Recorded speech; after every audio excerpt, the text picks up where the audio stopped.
meeting of the Plymouth Charter Commission, this third day of January 2022. And by order of Plymouth's Board of Public Health, this meeting is entirely on Zoom, coming to you from an assortment of locations, living rooms, kitchens, bedrooms in the basement, or wherever. This being our very first non-actual in-person meeting since we started this last May. My name is Bill Abbott. I'm chair of the commission, and this meeting is being recorded. The commissioners and speakers tonight have been pre-registered to participate in this webinar. And please raise your real live hands when you want to speak. Others wishing to speak during public comment, which is at 8:30 in the program, should use the raise hand icon at the bottom of the screen. And our staff person, Michelle Turner, will recognize you and invite you to speak. So with that, let's start the agenda unless anybody has a preliminary question or whatever. So tonight, the first major item of business is a discussion of the precinct chairs and how it fits within our local form of government. And we have actually, I see two past chairs of the Committee of Precinct Chairs, being Alan Costello and Christine Pratt. And perhaps Catherine Holmes will join us later in the program. I've actually also was a chair at one point. I'd like to start just by kicking it off by just reading the very brief item in our own charter, which is 23-4, about the Committee of Precinct Chairs. It says it may from time to time appoint subcommittees or committees of town meeting members to review town bylaws, town meeting rules, status of past town meeting actions, and such other purposes that they deem appropriate, and shall make recommendations to the town meeting once a year. So you see, this is very general, very non-specific. And I know over the past several years since it came into being, the chairs of the Committee of Precinct Chairs have tried to fill in some of the blanks to see what their functions are. And that's one of the things I want to talk about tonight. And I also recognize and welcome Catherine Holmes, the current chair of the Committee of Precinct Chairs. The commissioners at our last meeting did discuss we kicked off the discussion of the Committee of Precinct Chairs. I just want to read a few of the comments made to kind of get your minds working and the sort of things we were looking at that have you contribute. Dave Malaguti, for example, thought a stipend might be discussed. Wrestling Brewster supported more responsibility for the COPC. They agreed careful drafting will need to be done. He noted that the COPC themselves seem to be acknowledging how they can take on more responsibilities. And he believes the public would support the change, as they would like to see a follow through on articles and spending. By the way, I'm looking at the minutes from our December 13th meeting, which are very thorough. And if anybody wants to get an idea what this commission has been doing, just read our minutes. They're extremely detailed. The last minutes took up 12 pages. The commissioners went on to talk about, Bill Cohan mentioned that the Committee of Precinct Chairs seemed to have a focus, was more organized, had their own way of processing information after town meeting and getting information out to the public. And he supported the legislative tracking function of the Committee of Precinct Chairs. Frank Mann talked again about the tracking and the emergency situation responsibilities, monitoring adherence to the charter, and review of non-financial articles being a function of the committee. David Peck mentioned he would like to see the Finance Committee appointed by the Committee of Precinct Chairs rather than the moderator. He thought that the appointment of the Committee of Precinct Chairs is very important. I mentioned the fact that when it came up years ago about the Committee of Precinct Chairs reviewing all articles that were non-financial, the Finance Committee did push back on that. So that's a discussion that has got to take place if you decide to go that route. Betsy Hall mentioned that the Committee of Precinct Chairs had made town meeting run more efficiently over the years as it evolved. Bill Cohen suggested that the town meeting might vote for the moderator and 15 people to serve on the committee of precinct chairs. And Wrestling thought that made comments that the redistricting matter, the public went to the committee of precinct chairs with their concerns, and that it was the committee that went on to the select board, talked about the public being more involved in the redistricting process. So those are the kind of directions that we were discussing that the committee might begin to take. In about an hour, around 8 o'clock, we're going to be joined by the moderator. Oh, it's actually here. I see him on our screen, Andrew Nebenzahl, who was the chair of the Charter Commission in Sharon. And I sent you their document, and that has a very interesting function. I don't think he's probably heard of the Committee of Precinct Chairs, but they actually did split in your charter. By the way, did it pass? Andy? When he comes to speak, we'll ask him. No, it went down to resounding defeat by 2-1. You can tell us about what happened, but they'd actually split their legislature in two parts. They had a small committee, like the Committee of Precinct Chairs, that presented to the larger group, the town meeting. But we'll hear that a little later on. So that's what we want to discuss tonight, and we welcome the participation of our 3 COPC guests. And Andy Nebenzahl, jump in if you see something that's pertinent, even though we're first going to be discussing our own Committee of Precinct Chairs. So let's see, why don't we lead off with one of our 3 guests, having heard what we were talking about last week, and start giving us your ideas. Okay. Do you want me to start, Bill?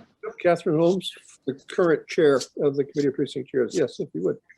Hi, everyone. Can you hear me okay? We hear you well, loud and clear.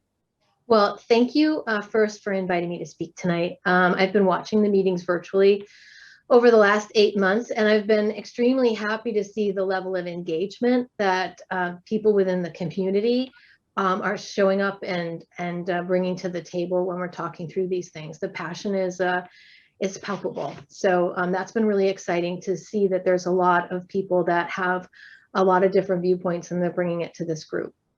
And then secondly, I just wanted to say that when I ran for Charter Commission last year, I did so because I also ran for Charter Commission, even though I'm also the chair of the COPC. I did so with the intention of trying to develop a plan that would strengthen the way that we manage the town. And that was my goal. So Plymouth and its people have a lot of strengths, and we've done some really amazing things in our community. However, like anything, there's always areas of improvement that we can enact to make it better. And in my opinion, this is the perfect opportunity to drive some really significant definitive changes.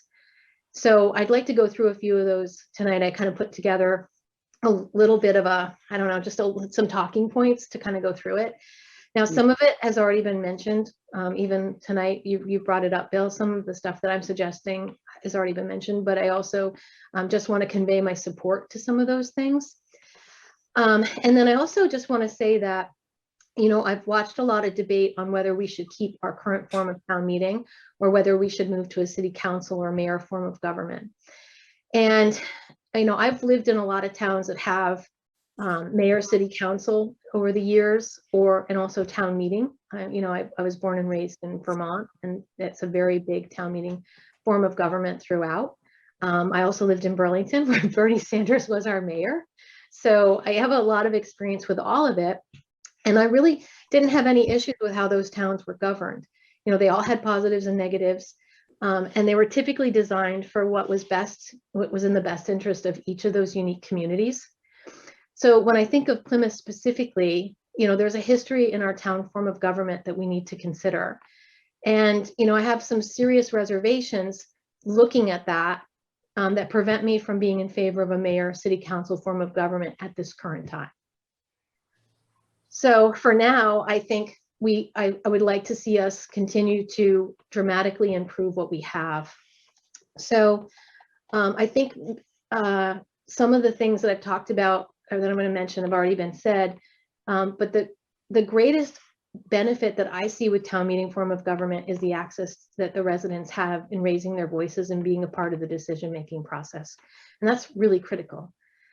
From submitting citizens petitioned articles like I did last fall with my pet store petition, contributing to the master plan development, which is so important in how we actually go forward, to deciding how our money is spent. You know, our residents have the ability to voice their opinion and be a part of that. It's not just being handed down to them. So I take all that into consideration when I say that I think town meeting is something we should continue for now. So there's also, and this is the most important, there are so many reasons why I think that when I look at how Plymouth manages. So if we look at examples that the town management and the select board and finance committee have done in the past with approving articles and requesting funding from town meeting, that we had voted down. You know, they were asking us to come forward and approve these things, and we had the power to be able to look at it, analyze it, decide if that's what's in the best interest of our town. Is it going to raise our taxes? Can we afford it? And we were able to vote a lot of that down, and sometimes even with a super majority, and that's really important. So if you just go back a few years and you look at the request, for an example, of the redesign of the Plymouth waterfront, this was a very contentious debate that we had on the floor. And that had a price tag of approximately $14 million. It's a lot of money. And, you know, town meeting voted it down, but the town management was so adamant that we needed to do it. And they were so upset with the no vote that they actually called us back to the table and did a special election so that we could do a revote. And again, town meeting, through the power of the residents who all called us and emailed us through our caucuses, we again voted no and turned it down. And another example that would have gone through with no problem in the second round in fall town meeting is the Brook Road Bridge, as an example. You know, the town management select board, they were all most of them were all in agreement of this in the second round of design. But the residents stood up strongly, and there was like 160 people that signed petitions, and I was getting, my email boxes were full. And because of that, in spite of the approval that they got from these other boards and town management, town meeting turned that down. So it's so powerful that we have the ability to do that, and so that the town can continue to work with those residents and try to make that project something that they're going to be able to live with because it's their street. And so, you know, I don't want to belabor it, but I really think that there are so many other examples that I could share, and I'm not going to, but you know, we have the final say right now of when and how our money is spent, and we need to keep that in place. So in addition, you know, our community is full of incredible residents that dedicate their time and expertise serving on all these committees and boards. And they are the driving force behind what makes Plymouth so exceptional, in my opinion. And I would never, ever want to see that change. I think that's a really critical part of our community. However, my suggestions, and I've got them clearly bulleted here. So if you want to jump in and ask me a question on some of them, please do so. But I don't want to take up too much of your time. So with the 2020 census, we're soon going to have new precinct maps. And so to adequately represent our citizens, I really feel like we need to, at this time, increase the number of select board members to a minimum of 9 to ensure that our elected officials are representing all areas of our town. And with that being said, I think that it's really important to have some guidelines in place to make sure that our select board is representing all areas of our very large town. So there shouldn't be select boards all from, say, North Plymouth as an example. You know, and so I think we need to look at regionalizing our select board so that we have greater representation to all areas of Plymouth. And I think someone else may have mentioned that in the past, but I truly support that. I think we should reduce the number of town meeting members to 5 to 7. And the reason why I say this is because I think it would drive a more competitive election.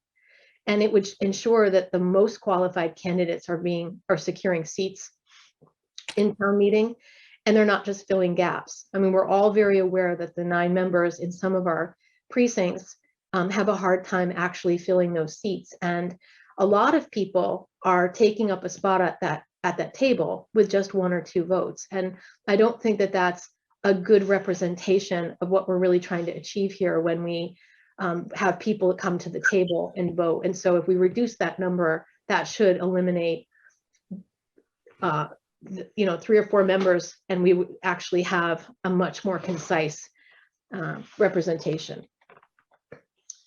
So this has come up many, many, many times, and I don't see any reason why we can't do this.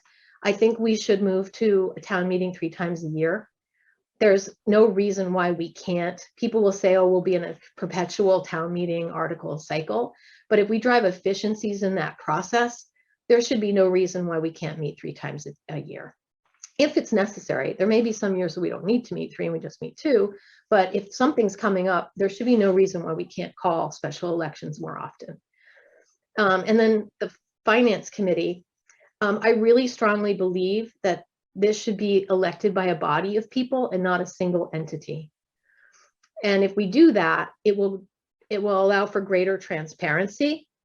And I think strongly that we need to be providing that opportunity to the COPC. The chairs of each precinct should be responsible for electing the members of the Finance Committee.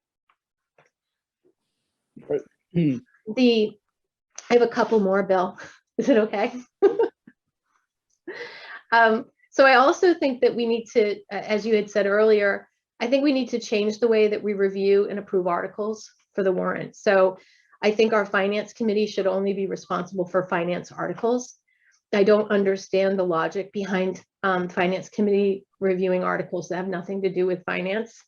And I think Planning Board should have a lot more responsibility in reviewing articles that have to do with planning. So I think we should take a look at, and dividing our articles into topics as to who should actually be reviewing and approving them. With that said, I think we need to determine how we can also have one reports and recommendations book so that the materials from all articles from each of these groups are consolidated into one document. And this would need to be investigated and solutioned because right now, I think the Finance Committee is responsible for pulling all that together. So I think that's one of the hiccups that this, by having it divided out, might create, but it's certainly something that should be very easily fixable for us. And so that would need to be solutioned. This, I think, is a no-brainer. I don't know how we got to where we are today in our town, but the contract terms for a town manager and superintendent should be no more than 2-year terms. This will allow the select board greater control and flexibility if changes need to be made without burdening the town with unnecessary costs. And we certainly are feeling the pain of that right now. So I think that that is an easy fix and it should be in the charter for going forward to prevent any further issues. The town manager and the select board should not be authorized to create any new positions without receiving advanced approval on the roles and the costs associated with it. So all new positions should and must go through town meeting process before creating and hiring any new staff. I think this is a really critical component that has gotten us into problems in the past. And I think we need to make sure that there's a way to enforce that and make sure that it's happening. Catherine, can I just? Yes. We have a limited amount of time tonight. I just want to bring the discussion to the issue of the committee of precinct chairs and what their function could be to get engaged more in the legislative process, because the argument for a town council is that town meeting isn't responsive enough, it doesn't meet often enough, we're missing opportunities, et cetera. So although we haven't received a single iota of evidence from anyone who's spoken to us, who's given us a concrete example. But yeah, can the committee of precinct chairs perform a function, in your opinion, in between town meetings that could blunt that argument that we can? That's really the only argument that seemed to make for a town council, that it's more responsive than a town meeting. Yeah, I think that's actually one of my suggestions. So I think that one of the problems that we have in our current way that we have the COPC set up is that, they're not provided any authority. And so even if I was to say to the, to, I don't know, so certain people in town, like, for example, I wanted to, as the chairwoman for the COPC, I wanted to talk extensively about precinct maps. I wanted to prepare in advance. I started reaching out to people in January. I wanted to make sure that, excuse me for 1 second. Yep, we hear you.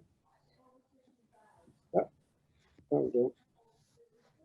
Sorry, I have a child that walked in on me. So I really wanted to start, researching that in advance to try to prepare the communities so we could have separate caucuses.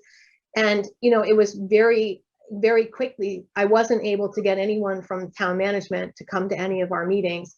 And the direction, which made me make sense, was that they didn't want to have anyone come before the COPC before they presented to the select board. And then we were told, well, we'll invite you. We'll see if the select board will agree to invite you to the select board meeting. And then you can talk about, you can hear what they hear on on precinct maps and, the way that the process is going to unroll. And for me, as the legislative branch, that makes no sense to me. If I'm the chairwoman of the COPC and I want certain people from the town to come in and talk about this and prep so that town meeting members can get caucuses together to try to talk to people and educate them, or whatever it is that we're going to do, I should be able to say to town management, I need this person at this time to talk about these things.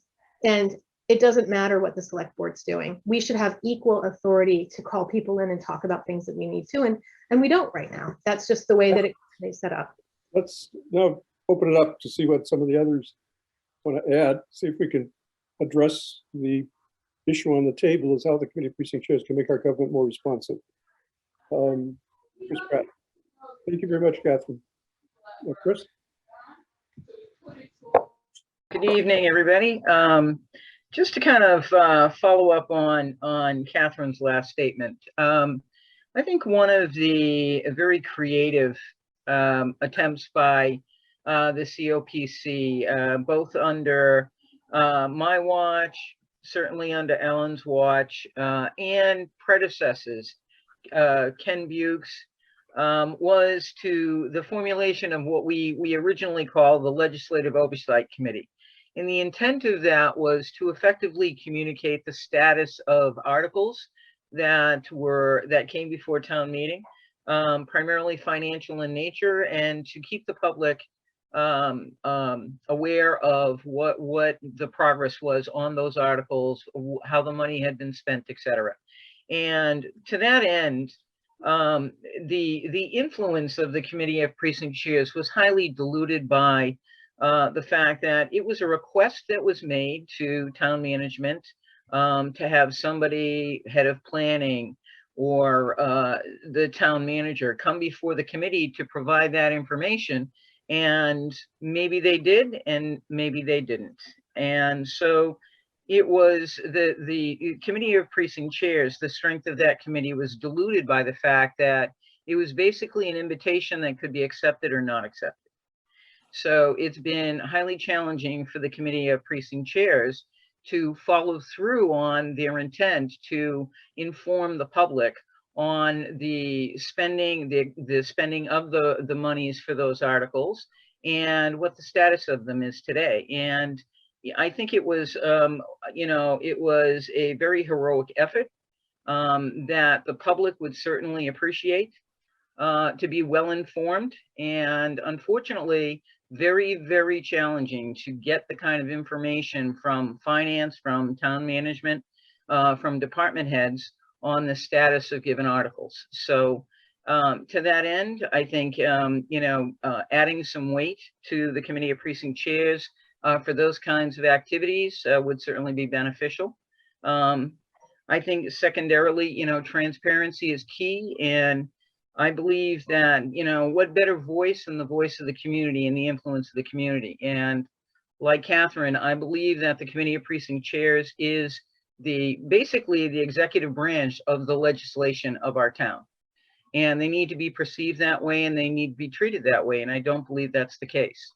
So we serve at the privilege of the community and our fellow town meeting members, but very, very difficult for us to be accomplished in the roles that we have. Thank you, So, Chris. and then, you know, Bill, my last comment would be something that's near and dear to a lot of hearts, and that is conflict of interest. I don't say that you change what's in the charter today, but I think you need to put in a provision that allows a subcommittee to vet the issue in the years to come. So it's something that whether it changes or it doesn't change, it's something that the legislative branch and the rest of our branches, finance and, you know, the executive branch, they're obligated to look at it and to have a subcommittee of independent thinkers looking at it that are comprised of residents and other members of, you know, our town government, but it should be vetted on a pre-established schedule. That would be my input to all of you noble servants. Thank you. Who else wants to jump in? David? David Peck? Unmute. It's a question for Catherine, but also for Christine and Alan. How competitive are I'll say the races for being chairman of their precinct? Because I've certainly had a sense that that people end up by process of elimination when the other 8 people don't want it and someone says, well, I'll do it. So if in fact they are to be the executive branch of the legislature or to be truly representative rather than process of elimination, how competitive are they and how could they be made more competitive? Alan? Yeah, I'd like to speak to that. As a matter of fact, that was in my statement. In my particular case, precinct 10, it was very reminiscent of maybe a Saturday Night Live skit where someone asks from authority for a volunteer, please step forward, and the other 8 people took a step backwards. So it was sort of a position that not everyone was excited to undertake. There's a little bit more work involved. There's a little bit more planning. I particularly love doing this, so I wanted to do it. I've been very fortunate in precinct 10 to get some great support from my other town meeting members, and there's some town meeting members that are going to come up behind me and take over as chair here soon. But originally the competition was non-existent. So as much as you'd like to make this current committee of precinct chairs have more authority, I think you'd have to revamp the whole system as to who would become a precinct chair.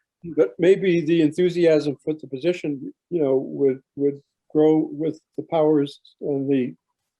I think that certainly makes sense. Yes. Mm-hmm. I was the chair of the very first 3 years of the committee, and we were sort of looking around for things to do, you know, and you know, people Exactly. give them something that made them more interested.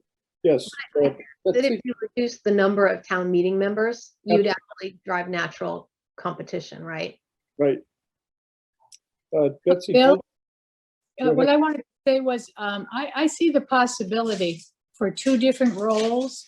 The the chairman of each precinct would call the meetings, moderate the meetings, do those sort of functions. They would attend the committee of precinct chairs meetings in order to facilitate what's happening in town meeting.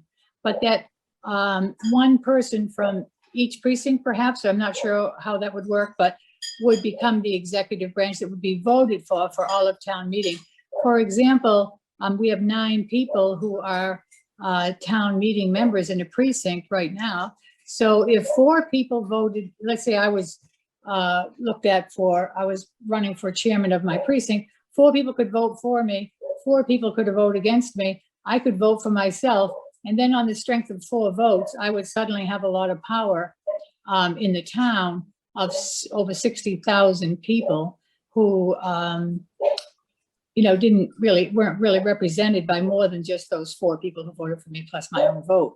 So I think there might be a way for us to have 2 different groups, one that is elected by town meeting to do this more executive function, and the chairman of each precinct whose job would be pretty much what it is now. Mhm. Thank you. Thanks, Betsy. Others? Christine, Chris Pratt. So, you know what, I think Catherine, Catherine's comment about, culling out the town meeting members who just happened to win on a whim, and then really developing a very knowledgeable, passionate roster of town meeting members, the cream of your crop is going to float to the top. I don't know about electing a committee of, a precinct chair from 60,000 people. My job as the precinct chair of precinct 1 is to represent, to certainly represent my community, but my heart and soul is in North Plymouth. And, I'm very knowledgeable about the issues. I care about the people in North Plymouth. And what you have built is you build a legislative committee that represents all of the town as a whole. That's what your committee of precinct chair should be. And each one represents a certain part of this community. And when you put them all together, we become a universal body. So, I think I have an obligation as a chair, like Alan, to groom a successor and to make sure that we're bringing in, younger members of town meeting who are progressive, who are, that is one of my responsibilities in North Plymouth. And so, I tend to believe that, I'm not necessarily sure that precinct chairs should be elected by, 60,000 people, as they really, define the role and the responsibilities. And I think you'll get the right people. Right now, and Bill, from your time up to, Catherine's, we struggle with the ability to influence. We have the chair of the select board come up and have an annual, town meeting. We have the senators come in, we have the US representatives come in, and they all speak. But you never have your chair of the committee of precinct chairs, and you really should address the body that they're responsible for overall. But that doesn't happen. Yeah, So, I agree with Chris. Okay, you mean address the town meeting? correct. Right, got it. But certainly the charter, it's all through that provision in the charter that they're supposed to make reports to the town meeting. Other comment? I would just like to, can I speak though? Sure. I just would like to expand on what Chris is saying. In precinct 8, and what David asked for a question, we had for a long time, we have some very passionate town meeting members in precinct 8. Not every town meeting member wants to be a chair of a committee, because it takes a lot of work and it takes a certain skill set. And there's some people that have it and there's some people that don't want it. So when you look at precinct 8, one of the beauties of our precinct is that we make up a body that covers a lot of different parts of our precinct 8 community. We have members from the White Cliffs community. The White Cliffs is a very large residence in precinct 8. We also have members from the Herring Pond Association, which do an incredible amount of really good work down in the south of Plymouth, from water conservation to water testing to grants that they give to people. I mean, they have a full plate. And so for me, and we have people that have just been long-standing members of precinct 8, for 50 years that were on our board down there. And so for me, I've been the chair for, I don't know, under 5 years now. And, we always are looking for more people that are going to replace the town meeting members to make sure that we're growing our body of representation. And now we have Jamie Grillo, the youngest town meeting member that's ever served in Plymouth, from what I understand. And he's incredible. So I don't necessarily think that you should have the town elect, because the people that are on that, in that precinct are the ones that are going to be able to determine who's best to actually chair it on the needs of that group.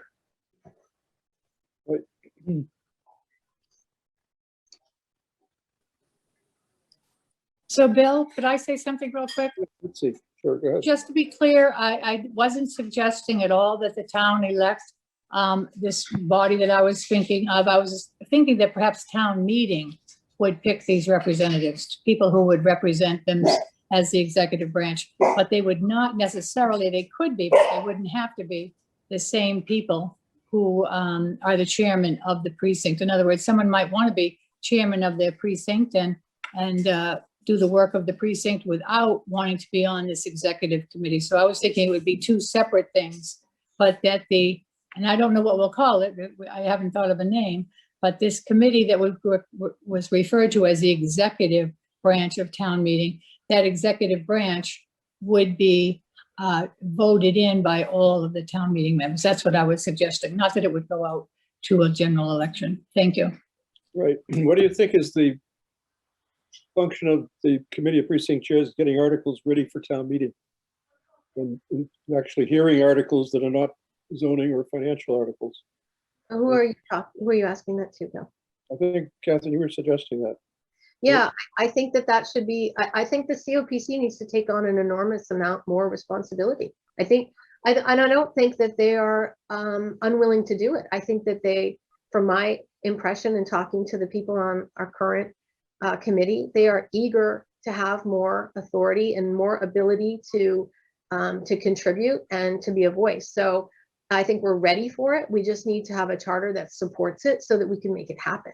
I think that we should absolutely be responsible for anything that's not a finance article or a planning board type article. You know, there's like, for example, my puppy mill article. I don't understand why that went before the finance committee. Way it's kind of perfectly situated to do that. You know, one of the problems with taking an article to town meeting is you meet with the finance committee, for example, and none of them are town meeting members. So it's like a body that's kind of, you know, at a distance from town meeting. And then finally you meet with the select board, but they have their own very busy agenda. If the committee of precinct chairs, which are all town meeting members, already, you know, pre-reviewing this article before it ever gets to town meeting, it seems to me the process would be a lot easier on somebody like you as a petition article, because you've already vetted it to a smaller group of town meeting members, which is the committee of precinct chairs. I always felt there was a gap between the finance committee, all of a sudden you're before town meeting, and the finance committee frequently is not followed because of that. Yeah, and there's very little time that they actually devote to reviewing some of those articles that they don't, you know, like it's one meeting and they approve it or decline it and they move on. Whereas the COPC, you know, really dig into all those articles to nauseam. So I think that's really important, but I think more importantly is who's on the finance committee. I think putting the power of selecting the finance committee in the power of the hands of the COPC is one of the things we should look at. I don't understand why it's a single entity that is selecting that body, and I think that needs to be evaluated. It's come up many times in the last couple of months in our discussions here. Larry Pizer. Yes, to respond to my friend, Mr. Peck, I think that the Committee of Precinct Chairs membership would rise to the responsibility given the Committee of Precinct Chairs. It has been perceived up to now as a discussion group, and were it given some sort of authority to make recommendations, for example, on town meeting articles or on membership in various committees, I think that there would be more of an interest in members of various caucuses to participate. I mean, all of us who are and have been town meeting representatives have a limited amount of time to devote to even important things. And if the Committee of Precinct Chairs was perceived as an important thing, then I think we would receive the attention of people who would merit high office. Thank you. Well, I completely agree, which is why I was raising that question.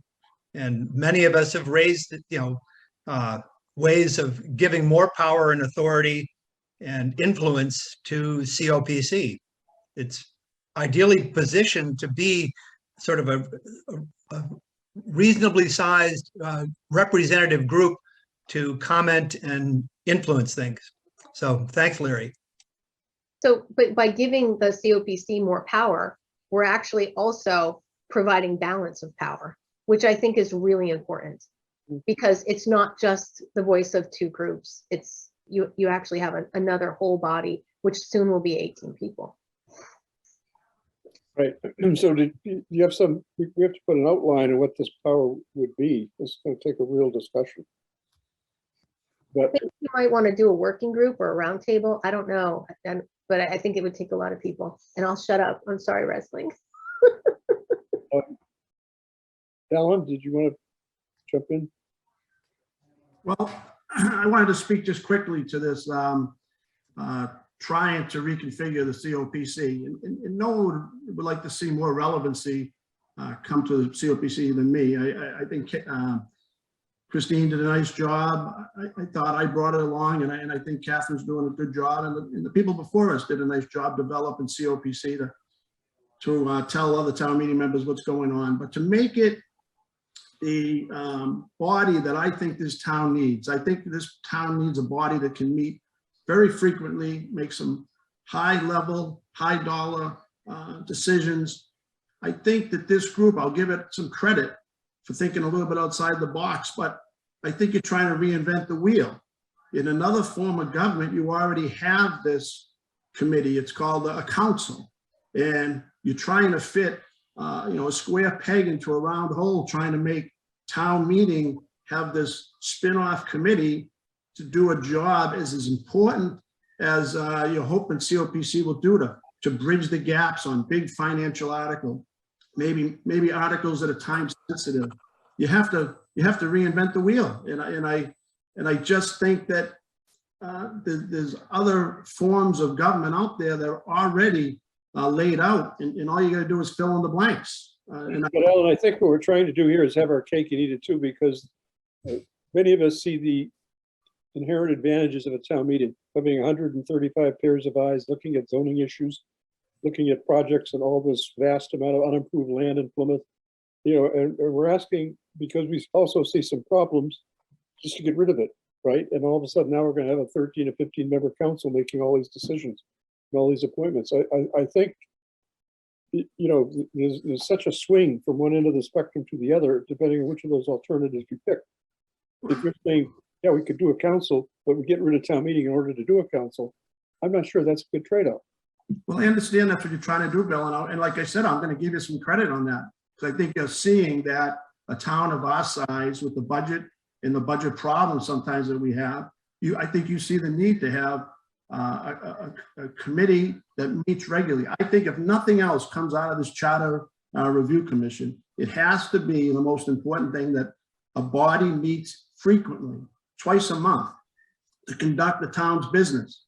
I mean, we are losing tons of money, millions of dollars on doing projects 2 and 3 times what they cost, because we weren't responsive enough at the early stages. And this goes back to what Christine said earlier. She spearheaded this legislative oversight committee.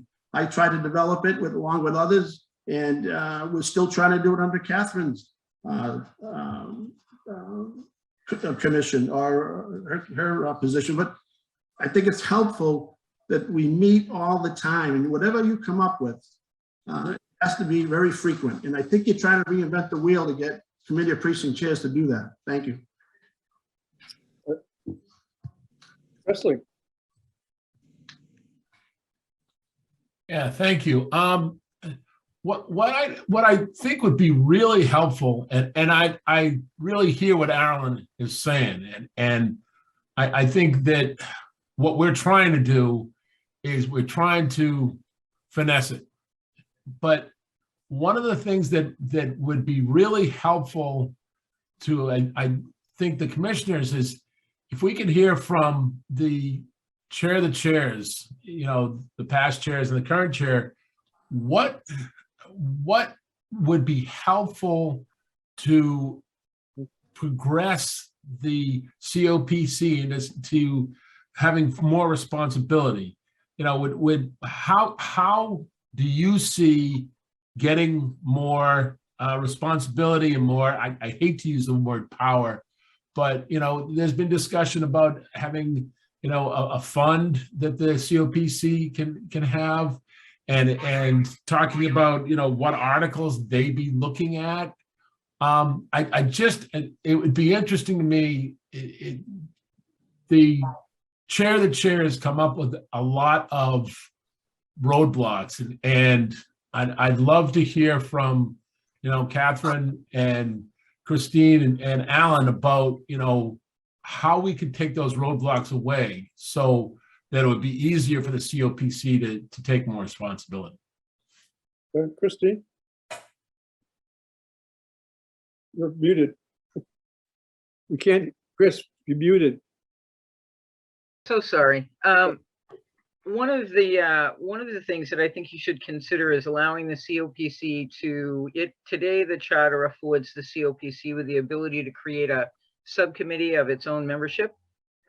But I can tell you, when we created the conflict of interest subcommittee, I had to go before the Board of Selectmen, at the time, now the Select Board, and get their permission to broaden that committee to include other members from the community.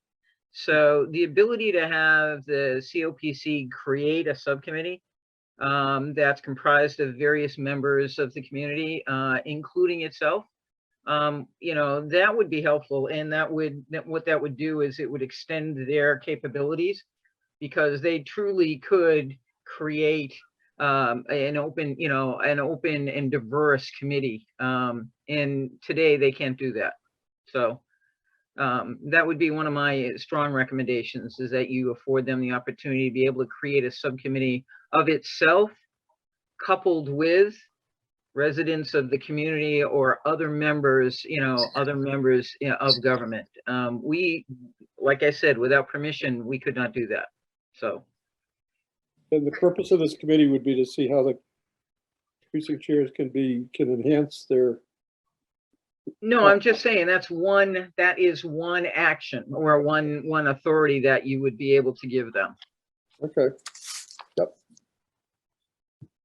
Other comments? I have one. Catherine, hi. Yep. I don't back to Alan's point where he's saying we're trying to make something out of the COPC that's a city council. What I think we cannot forget in this conversation is that we have a select board. So the select board, Alan suggested that we have somebody that, meets every couple months, every couple of weeks within a month, and fast and furious. That is the select board. That is exactly what the select board does. They meet frequently throughout the month. COPC is not the select board, and we can't make it the select board. So we need to make sure that we're clear on that. But I think we also need to have the authority to say that we want to talk about, Brook Road Bridge, or we want to talk about, you name it, waterfront redistricting. Whatever it is, and we need to be able to have, when we reach out to the town manager and we say we need this, and this person to come before us, and here's what we want to talk about. The answer is not, no, we're not going to do that, and we're not going to have people come in to meet and talk to you, but we'll suggest it for an agenda for the select board. Those are the kinds of things that limit us and take our knees out from under us right now. So we need to have the authority to be able to do that. I think by giving us the power to review the articles, by giving us the power in order to approve who's on the finance committee, so we make sure that those people are, the right people. I think that moving it into steps in that direction are going to give us just natural influence. And that's really what we're looking for, is the ability to influence and to be able to drive change. Also, we need to be able to, going back with what Chris said, we need to be able to go back when we approve an article at town meeting and we say that we want to replace, replace the roof on, Fire Station 1, or, as an example, and we allocate the funding, we absolutely need to have some type of visibility and authority to make sure that that has in fact happened, and that it's not up to town management or Board of Selectmen after town meetings approved it to decide whether or not they're going to do it. When we approve it, we should then move forward and replace the roof. And it doesn't happen. There should be some type of a circle back to COPC that then they can communicate back to town meeting members to say, this didn't happen and here's why. You voted for it. We told you we needed it. It didn't happen and this is why. And then they could then decide, does it need to be revisited again for the next town meeting? There's no checks and balances on what actually we're approving and what's actually happening. And there's no visibility that doesn't require hours and hours of analysis on websites. So that's all I'm going to say. I think I've said a lot. I have a lot of other suggestions. I think I'll just email them to you, Bill. So Catherine, it sounds like you think that there should be a much more detailed account in the charter about what the COPC is about. and what It they has can do. Very detailed, not vague enough that it's open to interpretation. And that's where we stand today. All right. Wrestling, did you want to add something? Nope. Okay. Any other comments, Alan? Yeah, just finally, I'd like to follow up a little bit on Catherine's statement of the fire station roof. That's exactly what I'm talking about. And in the classic example, and you've heard this a couple of times throughout your 8 months, a few people have brought this up, Ms. Butler, and by full disclosure, I was very instrumental in collecting signatures for this charter commission. And this is a story that I used over and over and over again to people that were asking me why I was out there collecting signatures. But the library roof came before town meeting 3 separate times. It started out originally as a $900,000 job. The bids came in higher. The town had no, or it didn't exercise one of the jobs, and it let the roof job go by the wayside. It came before us a second time at $2.1 million because the work had not been done. All of us at town meeting were surprised. We thought we had okayed this a year ago. Come to find out, the job wasn't done. So we begrudgingly voted for it a second time. Fast forward to a third town meeting. The library roof comes before us again. Now the price tag is $3.2 million, if I'm not mistaken. And we voted very upset. Everyone was upset. We thought this thing has been done twice now, but we voted $3.2 million. So my point is, it's a $2.2 million hit to the taxpayer.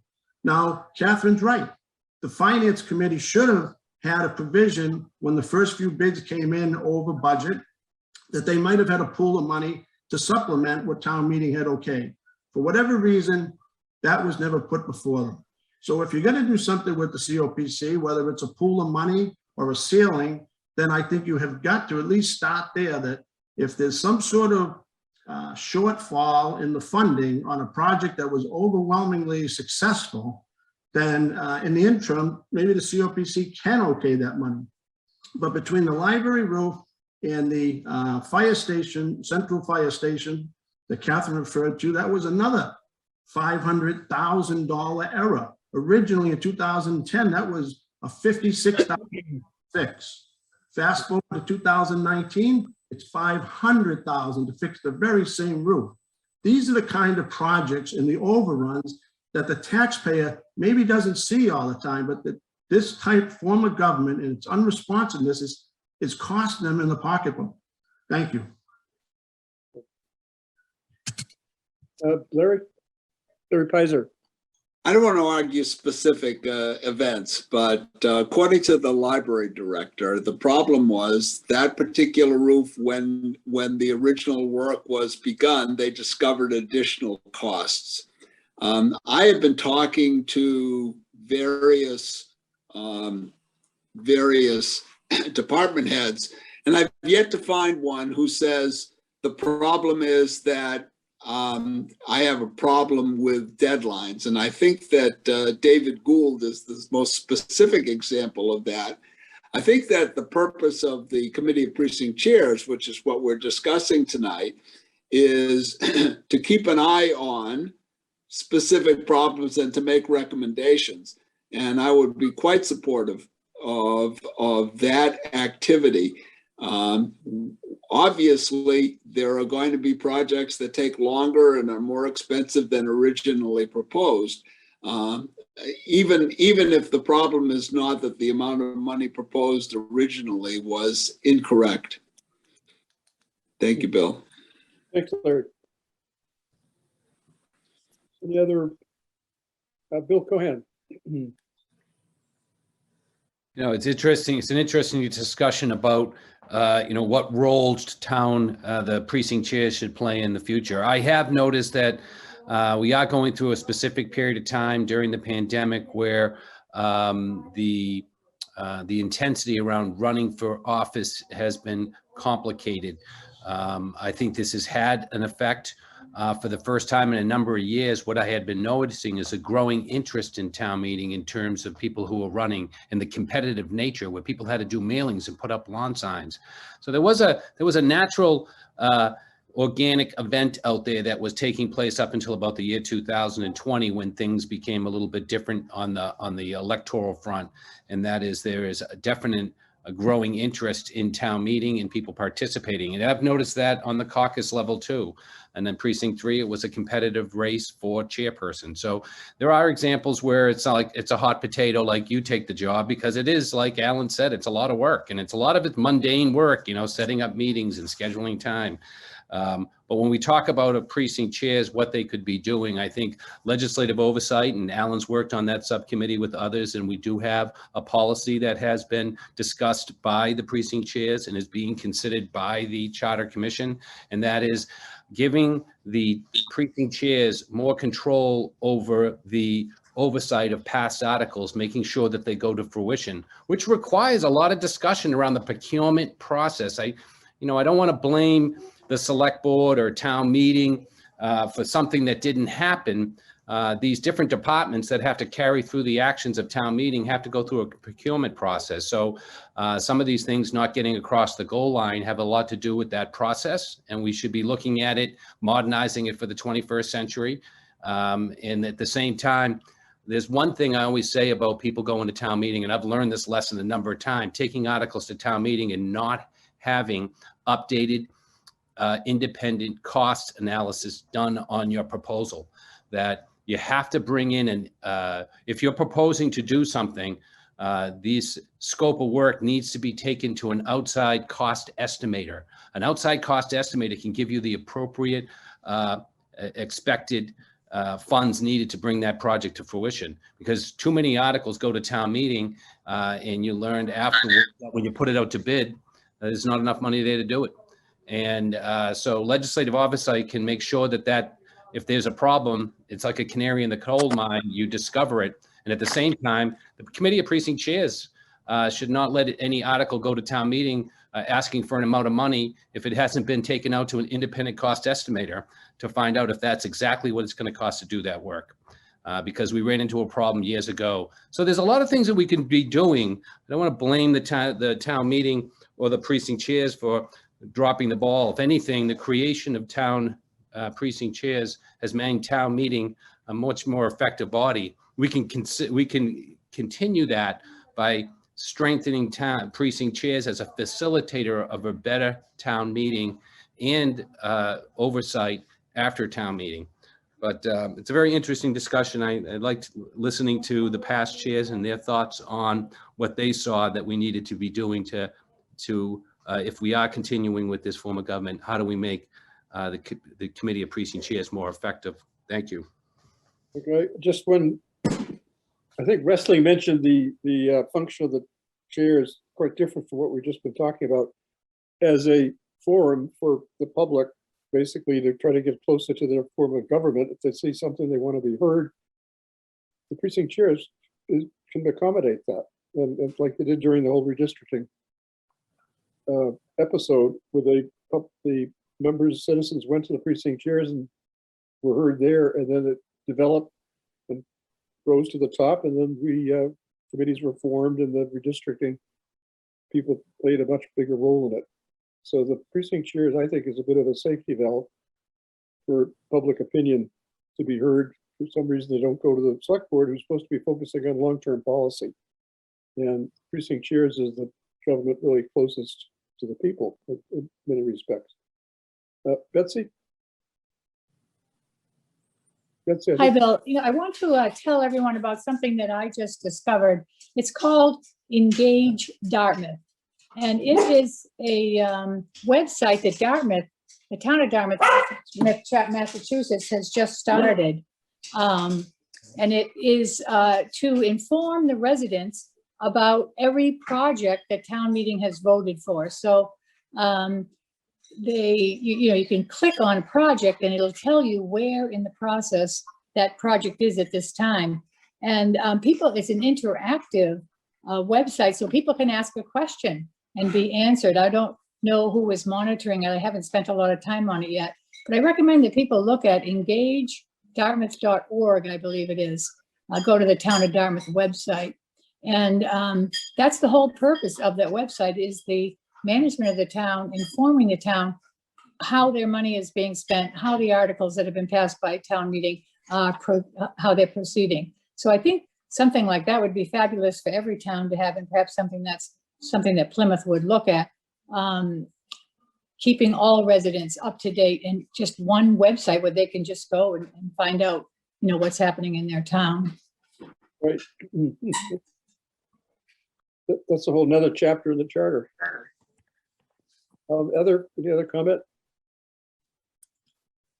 Okay, I want to thank very much Christine Pratt and Alan Costello and Catherine Holmes for giving us their views from the Committee of Precinct Chairs. I kind of think still the Committee of Precinct Chairs is a very key element here. If we can figure out its proper role and how it fits. So we're going to certainly be looking at that again. But I think you've heard the discussion tonight. Any other comment? And we'll close this item on the agenda with our thanks.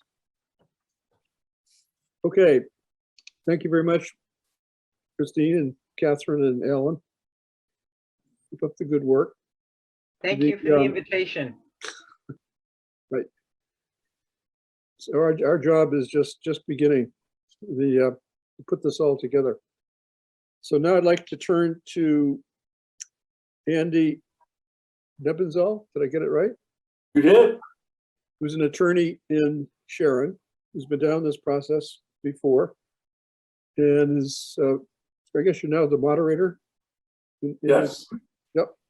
So you hearing a little bit of the issues that we're facing here in Plymouth. So maybe you've already been thinking about how what you're doing there may have some application to Plymouth. Now, Plymouth, of course, is a lot larger, but that's why we have these like the Committee of Precinct Chairs to deal with a town of our size.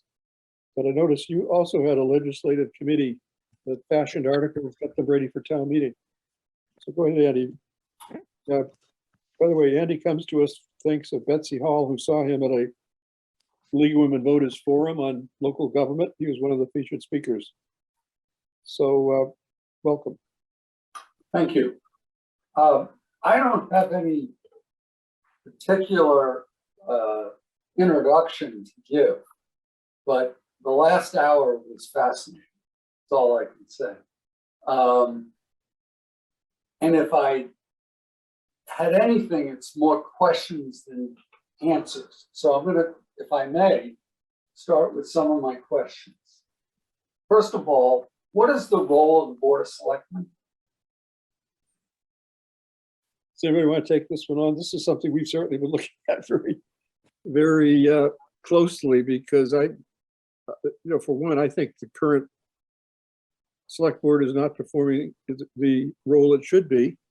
And we're looking at provisions in the charter, other charters where towns have focused like a laser beam, that their select board has got to be setting long-term policy and not get involved in local issues and day-to-day administration. And that seems to be a bit of a common theme. I would say the role is supposed to be long-term policy setting board. Period. Where is that set out in the charter or bylaws of the town of Plymouth?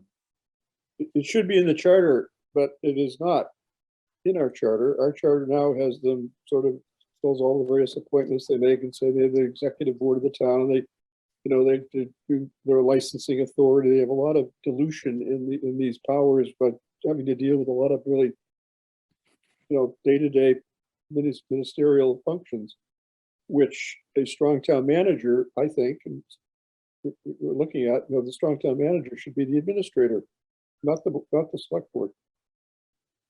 Well, but that's, some of you. let me just say that's a fundamental issue that you have to reconcile, because it appears to me that there are a fair amount of overlapping boards and committees that have, if I can, truncated authority without clear lines of authority, so that they are not accountable when they do not fulfill their mission. And I thought that the discussion of the library roof is a wonderful example. I can only bring it back to our town. When town meeting approves an appropriation, it is up to either the select board, or the library is sort of an independent function because it's governed by a board of trustees, which is a whole different kettle of fish. But if it was, say, a school roof, then there is a group in our town which we developed called the Standing Building Committee, and they're charged with administering that capital project. If it's a capital project that's of less of a significance, like we need a new fire truck, then the DPW has the authority to go buy the fire truck. And there's no, well, why didn't we get this done discussion? So my first observation is that whatever you create, and that's unique to the personality of your town, you need to do it clearly, and you need to define specific levels of authority and responsibility so that things don't fall through the gap. That's totally frustrating to anybody who wants to be a volunteer participant in town government, because ultimately it leads to an enormous waste of their valuable time. And if you want to engage people, smart, competent people, to participate as volunteers in town government, the last thing that you want to do is set up a system where their time that they contribute has no reward, has no contribution. Mr. Chairman, David, go ahead. before going into sort of both individual comments and suggestions, could Andy give us a brief overview of the Charter Commission experience? And I think he told us it did not pass, that they developed this draft, which I found very interesting, had a lot of interesting ideas in it, but just tell us a little bit about your Charter Commission process, and then what happened when it went to the polls. And then we can milk your experience about many other things about management of town. Okay, fair enough. Happy to do it. Thank you. Thank you. Where should I begin? In the report, and I hope you've all had the opportunity to read the report, we gave a fair amount of background of what brought us to being the Charter Commission.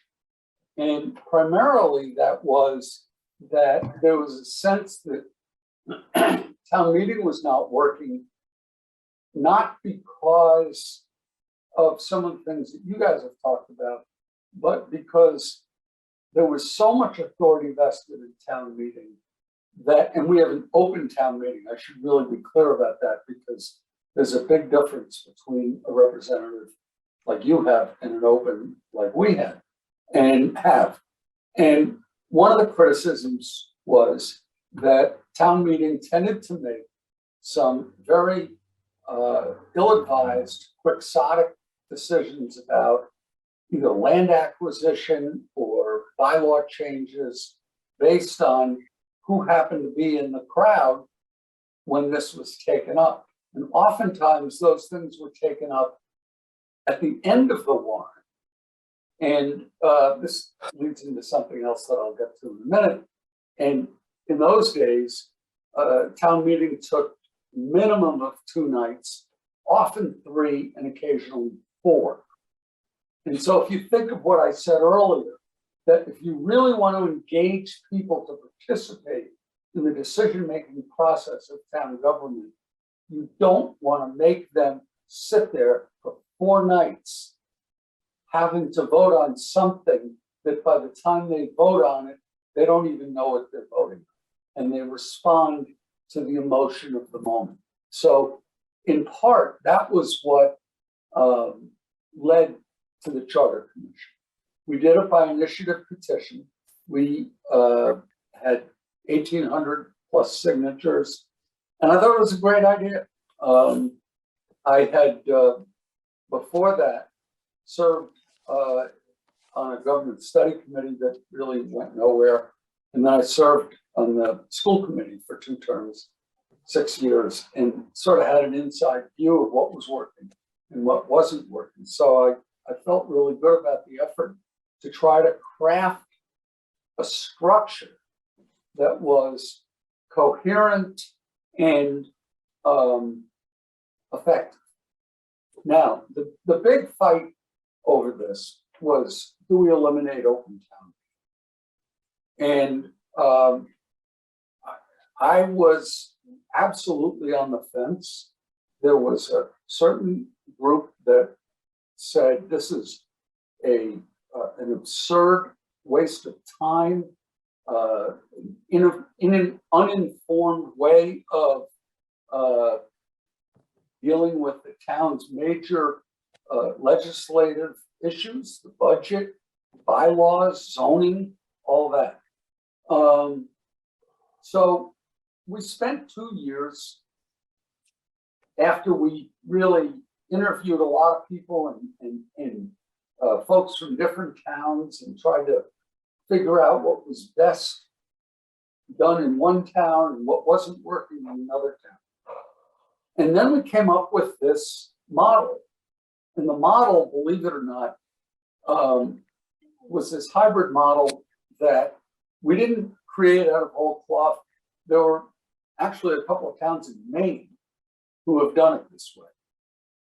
And we set up a 2-tiered legislative function, a screening committee for routine matters. And I don't know how many articles before town meeting are complete no-brainers in Plymouth, but we have some that are, reauthorizations of some trustee on some trust, reauthorizations of revolving funds that have existed for 75 years, things like that. And every one of those had to come up before town meeting individually with a separate article and voted on separately. And that was part of the frustration of the dysfunction of town meeting. We had a number of practices that were really anachronistic, and I hope you guys don't have this, and I hope you won't take my comments as being insulting if you do, but historically the finance committee always made the first motion at town meeting. So similar to what some folks have said earlier about why the finance committee is opining on things that are not financially related, we have the same process in Sharon. But beyond that, they have, by tradition, made the first motion at town meeting. Now, if there was an article that came before them that came to town meeting, whether it was from a town board, town body, or an initiative petition, citizens petition, they voted on it. If they didn't vote in favor of it, then their motion was to indefinitely postpone consideration of that article. And yet there was a certain nucleus of people, may have been a majority, may have been a minority, that didn't agree with that. And in order to have an affirmative vote on the article that was proposed that the finance committee opposed, we had to vote against the indefinite postponement, a vote that could have been reconsidered under our old bylaw. So you could potentially vote twice before town meeting could take an affirmative vote as to whether or not to pass the article. So I don't have to go on about how much of a waste of time and how frustrating that was. There were a number of things at town meeting that went along those procedures. It got to the point that there was so much frustration with town meeting that the Charter Commission was, to a large degree, established to deal with that. But there were some other, how can I say, inefficiencies in town government. There were some really minor questions. Should the select board be 3 people, 5 people? The school committee at that point was 6 people. Should it be 7? The role of a long-range planning committee was a huge, huge source of discussion, and we addressed some of that in the report. At the end of the day, we had designed this form of government that was just too much for people to wrap their heads around. And if I have one message for you guys to take away from this, it's don't try to do too much in your charter, because you'll end up sacrificing the good for the perfect. And we made that mistake.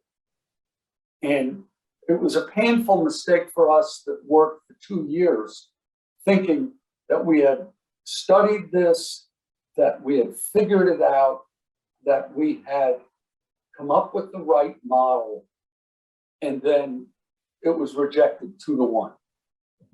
And I just want to finish by saying, if it was going to be rejected, I'm really glad it was rejected by more than 2-1, because if it was rejected by anything less, then people could have brought it up and kept the institution of the Charter Commission going again.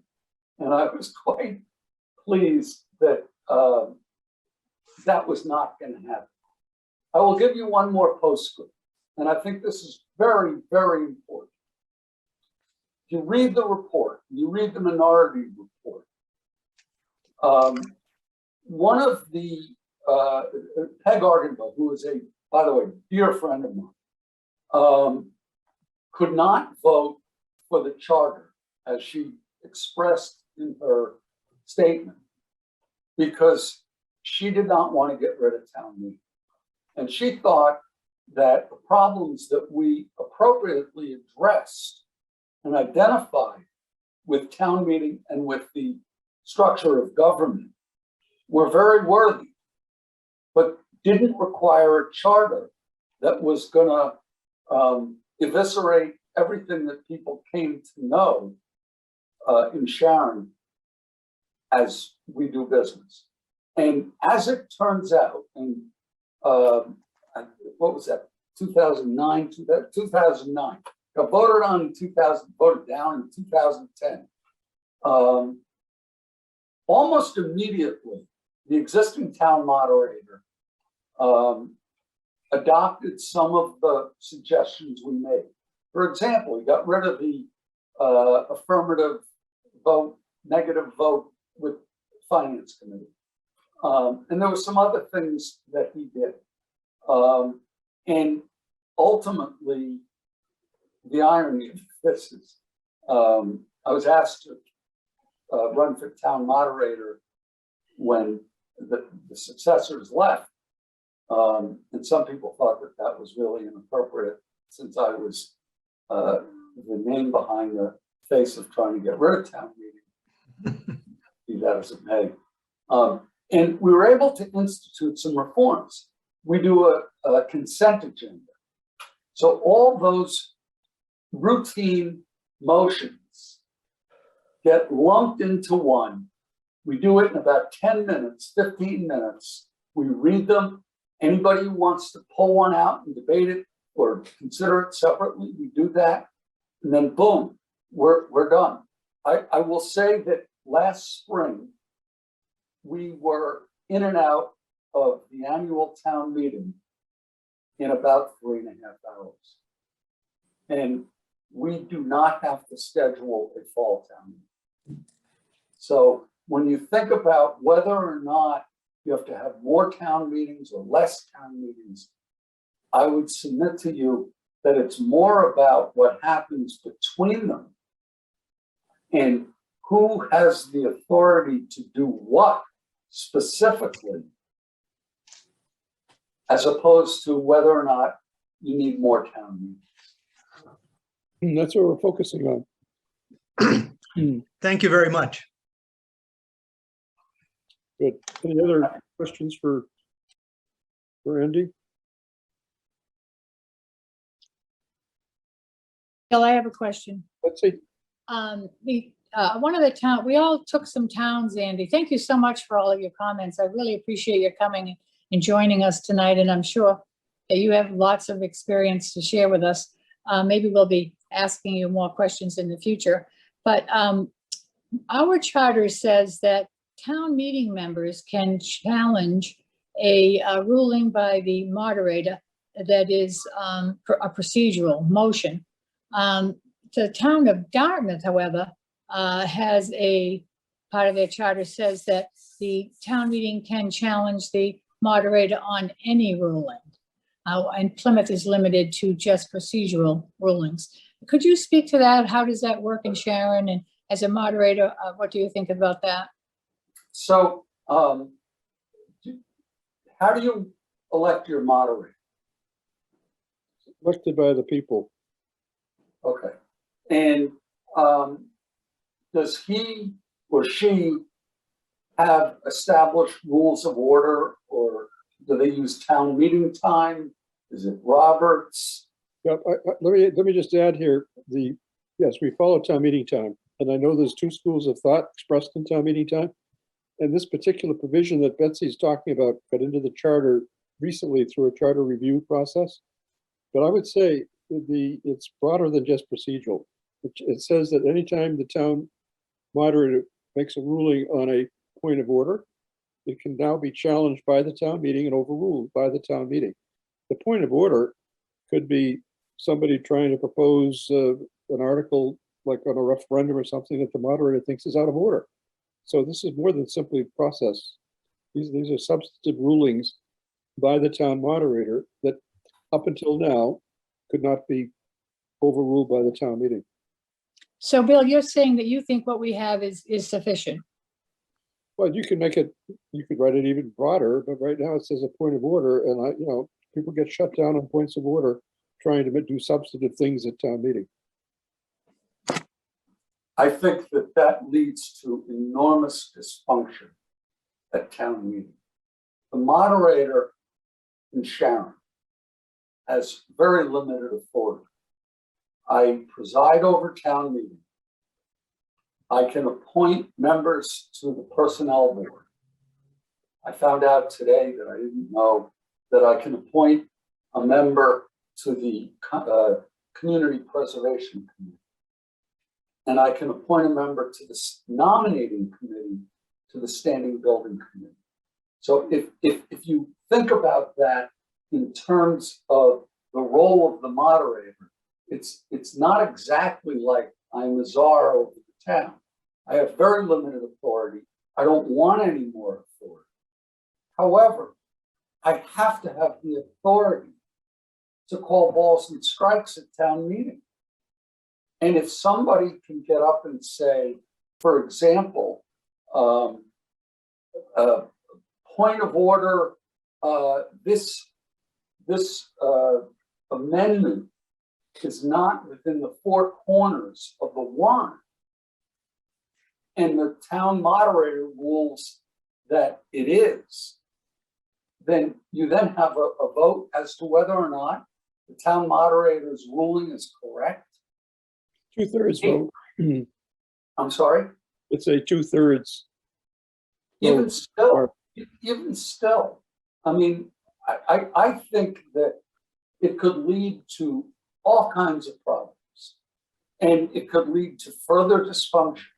And believe me, I'm not trying to argue for my own wisdom or my own authority.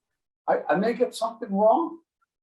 The only thing in Sharon can be challenged in terms of a moderator's rule is whether he counts the votes right, whether it's we start with a voice vote. If I get it wrong, then 7 people can get up and say, I doubt the call of the moderator. And then we have a standing vote. No, but Then we go on to the next we're one. just seeing how that's going to play out in Plymouth, but you know, the town meeting time does express both points of view because different towns do different things on that. Right. Sometimes you say that the moderator is the servant of the town meeting and the town meeting is supreme. Other towns put the moderator in as an umpire referee that can't be challenged. So, you know, there is 2 schools of thought. There is, and again, you can determine whether you want an overemphasis on the individual voice of town meeting members at risk of alienating the process. And I think that the remedy really is that if a town meeting moderator, a town moderator is arbitrary or overbearing, then he gets voted out or she gets voted out. I'll give you another example. To the extreme, some town meetings have specific time limits for presentations. We have a modified system for that. I ask people, operative word being ask, if they're going to give a presentation, if they're proposing something that is the focus of great discussion, that they keep it to 10 minutes. Any others, keep it to 5 minutes. And one of the things that I've done is we meet in an auditorium. We have 5 microphones. The one right in front of the podium is for presentations. Then the ones in the front, both on the 2 aisles, left and right, I have proponents on one side, opponents on the other side, because we had a problem of people just sort of stacking one side of the argument. And then I had behind them anybody who had questions. They couldn't use a question to make a speech, but if they had a question on an article that they needed addressed, then I could see very quickly, visually, how many people were lined up in favor of an article, how many opposed, and how many really had some, you know, likely probative question that they wanted to put to town meeting so that I could organize the discussion effectively. Now, if we had, say, a 2-minute time limit, which some towns do, could somebody at town meeting move to challenge the moderator's rule that 2 minutes hadn't passed, or that there was some other error in the moderator's judgment about the running of town meeting? You can do it if that's what your town's DNA thinks is appropriate. Okay, I think that again, it leads to frustration of the participants and alienation of those who might otherwise want to serve the town. Other comment from commissioners? So Andy, thank you very much for this breath of fresh air and your thoughts, having heard what we're dealing with here. It's very pertinent. Could I just ask a question? Sure. What is, tell me a little bit about how you're organized, because I don't understand what the executive branch does. I don't understand what the COPC does. I don't understand what the town manager does. I don't understand what the finance committee does. And the reason I ask this without particular comment, other than the famous line from Bill Parcells is that if you wanted to make the salad, you got to let them buy the ingredients. Right. Did you read our charter?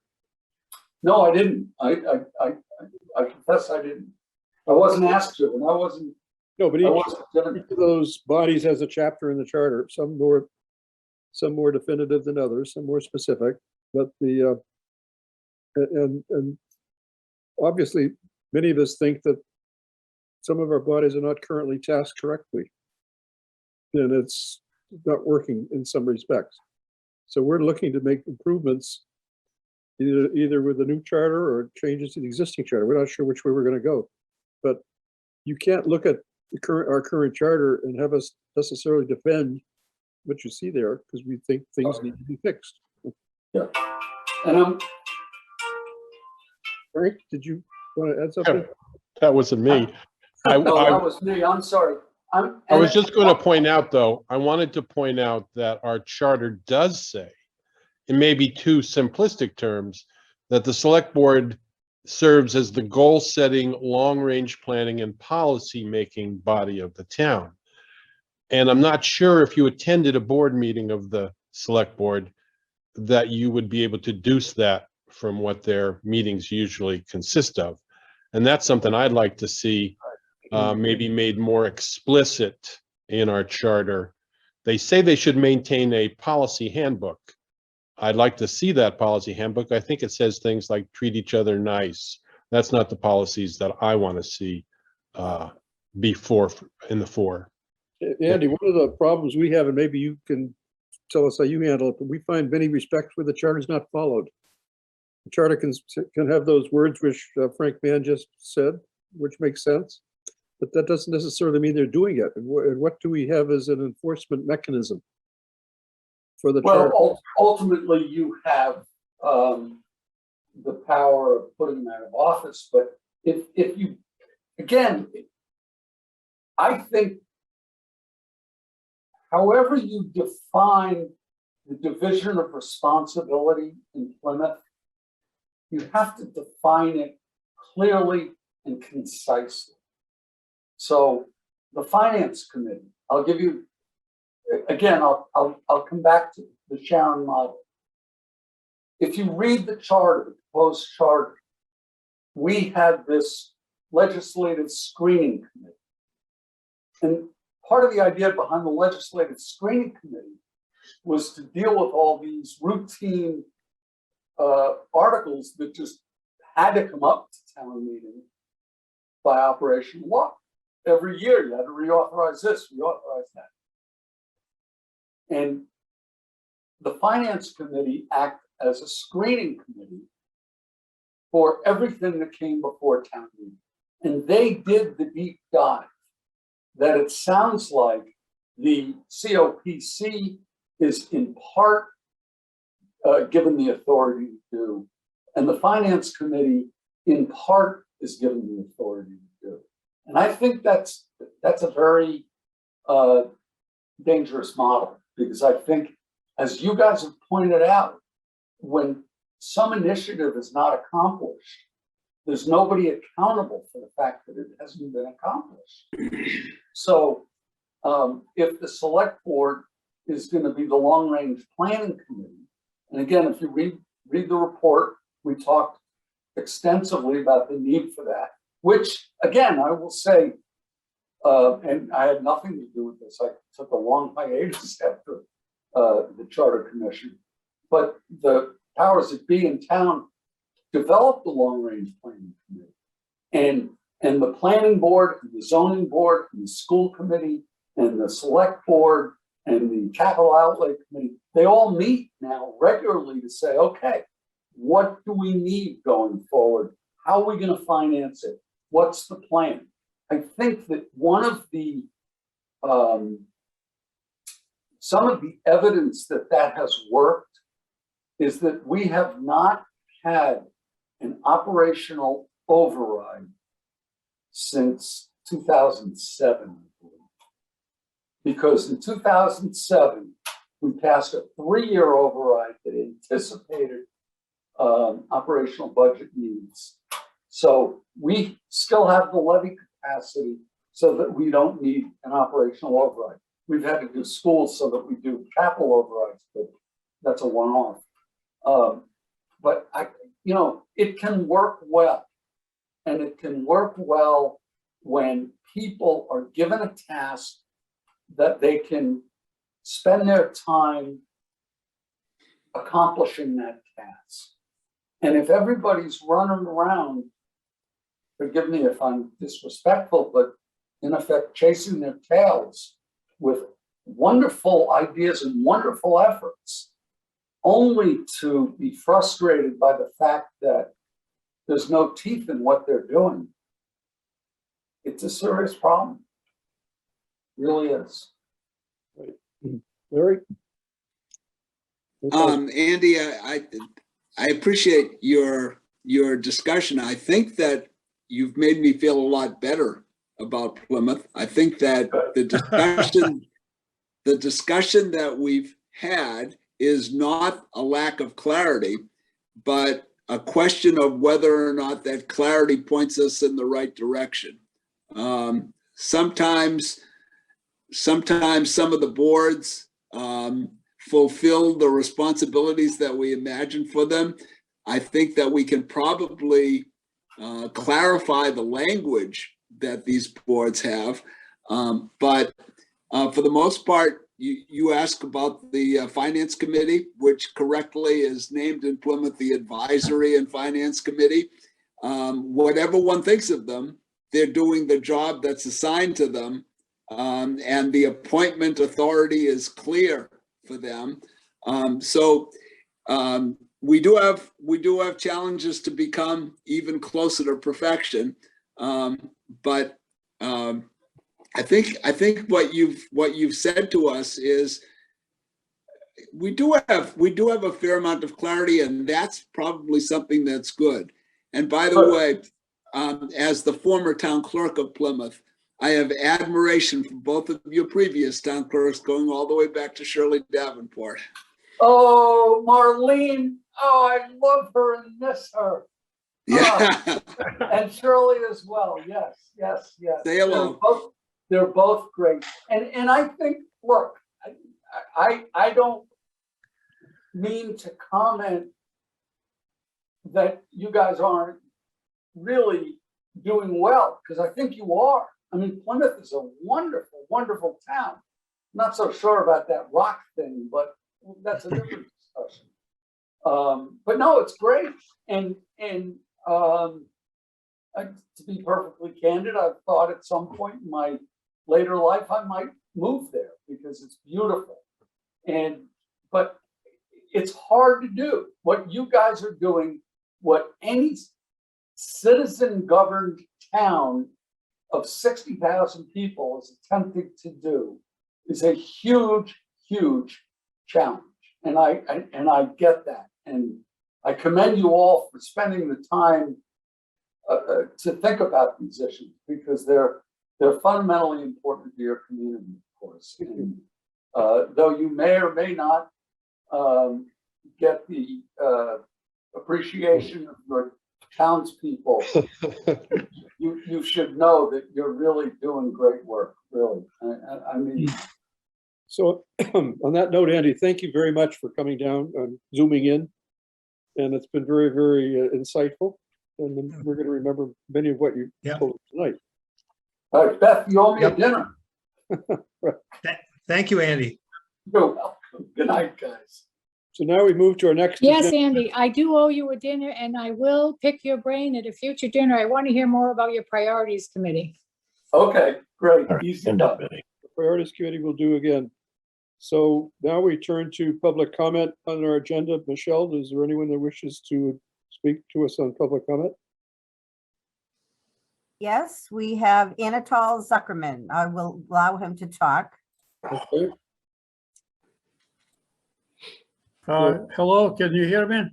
We hear you, Anatol. So welcome. Good evening. I'm a member of the Energy Committee that serves at the pleasure of Select Board. I reported to the board a violation of the Conflict of Interest law, but received no response. I was, Wait, say that again about conflict of interest. I didn't catch that. I reported to the board a violation of the conflict of interest law by Energy Committee, of which I'm a member, but received no response. I was shouted down by the 2 consecutive chairs of the Energy Committee because they didn't like my dissenting opinions. I reported this to Select Board again to no avail. I've been discriminated against on myself on the basis of the national origin, both overtly and covertly. Reported it again to no avail. I can speak of many other examples of this lack of accountability, but I'm limited to 5 minutes. I know that most members of this commission are proud of the current Plymouth form of government because it's supposed to be, quote, the original American democracy. But in reality, this democracy is a dictatorship in disguise. The latest proof of this fact was the Select Board's decision to fire Town Manager Melissa Arrighi and hire Planning Director Lee Hartman as an acting town manager with both salaries intact. This decision was made at the clandestine meeting of the board without consulting Plymouth community and other parts of the town's administration. This event outraged even the least politically active citizens of Plymouth, but was not on the agenda of this commission. From my own experience, I can attest that Select Board is unaccountable to the community that pays its salary stipend.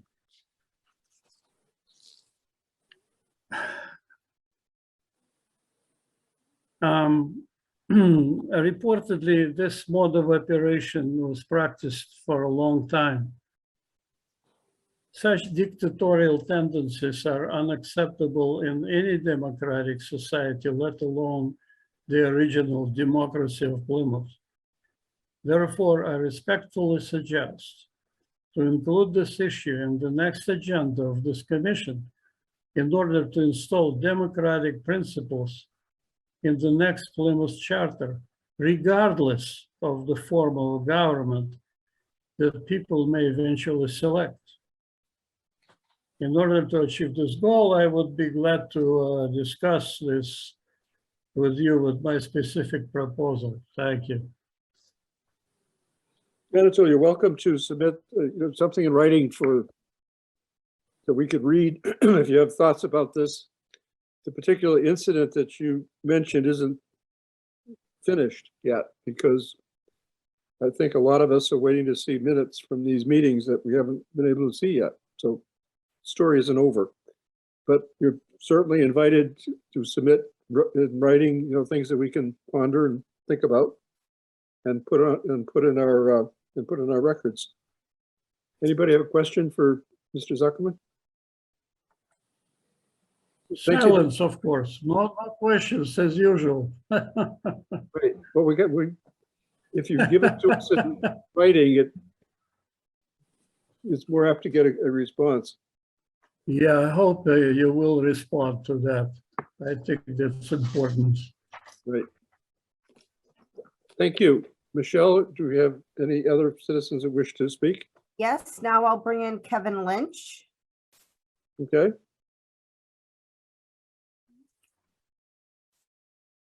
Mr. Lynch, welcome.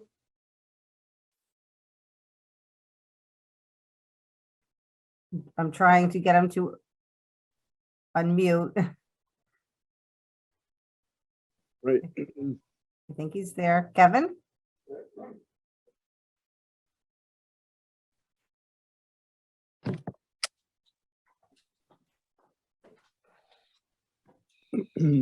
Kevin, the commission is waiting.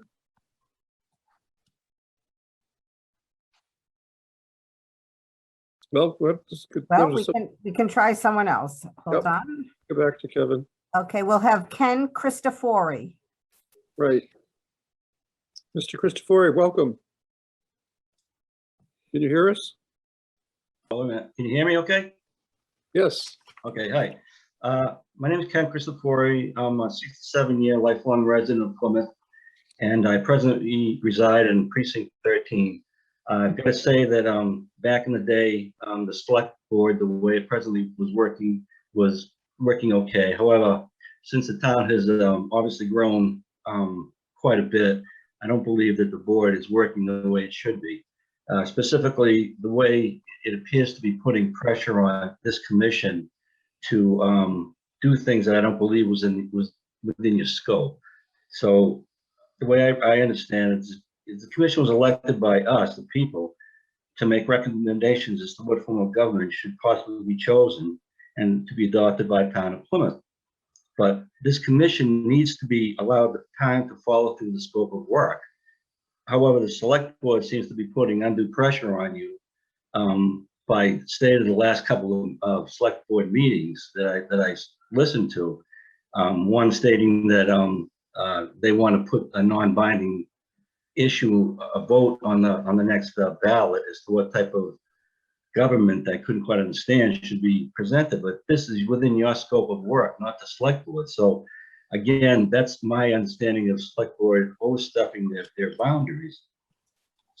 I also realize that this commission has a daunting task because unfortunately, whatever the outcome of what you're working very hard to come up with, there's always going to be people to disagree. So I really feel for it. And I think you guys are doing a pretty good job for the best you can. But again, I have to say that you have to be allowed the time to do your scope of work. I've also spoken to a number of people, within talking, friends, associates, whatever, as to what type of government we would like to see. And we've kind of come up with ideas for a hybrid form of government based on a council and strong manager. And I think this is, and Ms. Hall, please correct me, but I read the last month's meeting minutes. I seem to think that I read that you were kind of in favor of this somewhat. I've come up with an outline of what we spoke about, and not going into it in detail because I've actually emailed this. I read this letter. I'm reading you a letter, but really just going through the highlights. But I've sent this email along with an outline of the type of government we've kind of spoken about. And there are we feel some pretty good talking points. And hopefully, I mailed it to Michelle Turner, so hopefully she'll get that in your hands. And like I said, I don't want to spend too much time going over it, but it's essentially what, and pardon me, but I forgot the woman's name that was speaking, but I think, I'm sorry, I don't remember her name, but she kind of outlined what I actually have in these talking points. So it's essentially a strong town manager, council members, precinct representatives, as well as keeping the form of town meeting. But I'm going to let you please read it over, and hopefully there's some good points in there that you may pick up, maybe not. And if you find it useless, just make a paper edit, plane out of it, and check it out the window. But hopefully this is something that you'll find interesting. But I do have a couple of questions, because I was reading this document entitled Local Charters, and I got it from the state website, and it basically outlines the method that you use to do your work. And again, correct me if I'm wrong, but pretty clear, and it states, and this is for people that hopefully are giving you kind of a little bit of a hard time, but you have to have open meetings, which I assume this is what we're doing right now. Public meetings, the completion of a preliminary report, completion of a final report, charter commission minority report, as well as timelines for each action. So that being said, I do have a couple of questions, and I'm just going to read them, and you can answer them later when I'm done, if you don't mind. But my first is, when may these public hearings be held? such that people will have time to make comments on what you may or may not be proposing. My second one is, when may some type of schematic outline be available that shows the weaknesses and strengths of the current form of government, along with what recommendations you may address? This document could be updated after each charter commission. And when I say schematic outline, me coming from an engineering background, I can use an analogy such that you are the engineering firm, the public is the client, and you have a schematic design, you have a design development, and you have the final product, which is issued for construction. The way I'm looking at it right now, we're in schematic design. But when may the design development be issued such that we can actually look at something to see how you're progressing? And my final question is, I also came across a form.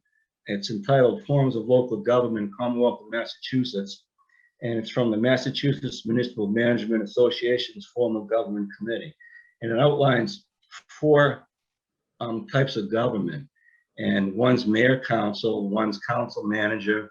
Now there is open town meeting / selectman / town manager.